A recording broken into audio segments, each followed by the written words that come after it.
Investigasi awal yang dilakukan pihak berwenang Lebanon menemukan bahwa perangkat genggam yang meledak minggu ini merupakan jebakan sebelum perangkat tersebut memasuki negara tersebut. Pihak Lebanon menyebut perangkat pagar dan walkie-talkie telah sengaja dipasang alat peledak sebelum tiba di Lebanon.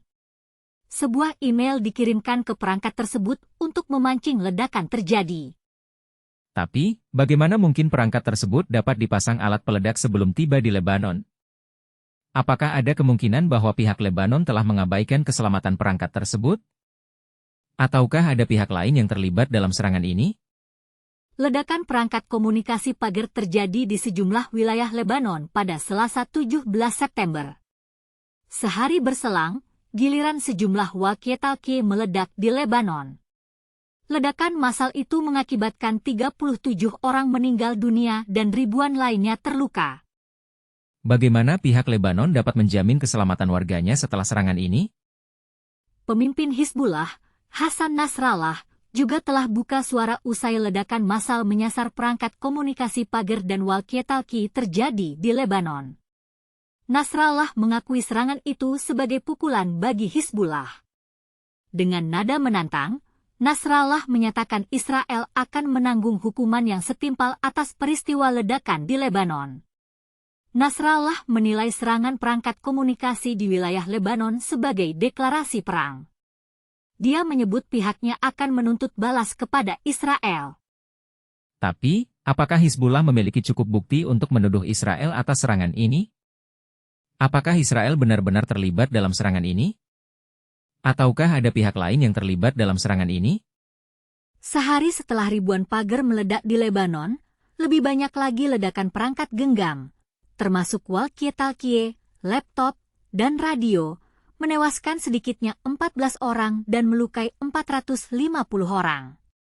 Adapun ledakan pagar anggota Hizbullah yang diisi bahan peledak menewaskan 12 orang dan melukai hampir 3.000 orang. Serangan itu pasti direncanakan saksama. Ahli percaya sejumlah kecil bahan peledak ditanam dengan hati-hati ke tiap perangkat yang disabotase.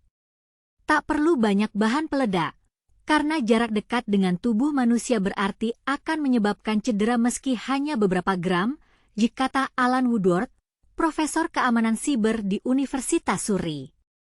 Gelombang ledakan pagar tampaknya dipicu oleh pesan khusus dari pimpinan Hizbullah. Kemungkinan dilakukan modifikasi khusus software yang tertanam di pagar yang memicu ledakan ketika pesan yang sesuai dikirim. Saksi mata mengatakan pagar berbunyi bip, lalu berhenti sehingga pengguna memeriksanya dan mendekatkan ke wajah, lalu meledak. Itulah sebabnya dokter Lebanon melaporkan merawat beberapa luka tangan dan mata. Menyabotase pagar atau walkie-talkie jelas tak mudah, terlebih kabarnya ada 5.000 pagar disusupi bom. Mossad yang diyakini sebagai pelaku, jelas tahu Hizbullah memesan ribuan pagar itu. Para penyerang juga tahu siapa yang akan memasok perangkat yang disabotase ke Hizbullah dan memiliki cara memodifikasi dan mengendalikan pengirimannya. Skala, kerusakan, dan ketepatan serangan tersebut menunjukkan operasi canggih yang memakan waktu berbulan-bulan, kata Emile Hokaiem dari International Institute for Strategic Studies. Butuh waktu lama untuk merencanakan serangan sebesar ini. Rincian pastinya masih belum diketahui, tetapi para ahli menyampaikan perkiraan yang berkisar antara beberapa bulan hingga 2 tahun untuk mempersiapkannya. Skala serangan tersebut menunjukkan bahwa pelaku telah mengumpulkan informasi intelijen sejak lama. Serangan sebesar ini memerlukan akses fisik ke pagar sebelum dijual, teknologi sabotasi yang disematkan di perangkat dan sumber yang dapat mengonfirmasi bahwa target membawa pagar tersebut. Hokaiem berpendapat operasi pagar, diikuti oleh serangan walkie-talkie, merupakan pukulan yang memalukan dan kegagalan keamanan operasional yang besar bagi Hizbullah. Banyaknya korban dan penyebarannya di seluruh negeri berdampak besar pada masyarakat Lebanon dan konstituen Hizbullah, simpulnya. Namun, hal itu juga berisiko menimbulkan pembalasan dan meningkatnya permusuhan, di mana kedua belah pihak berada di ambang perang.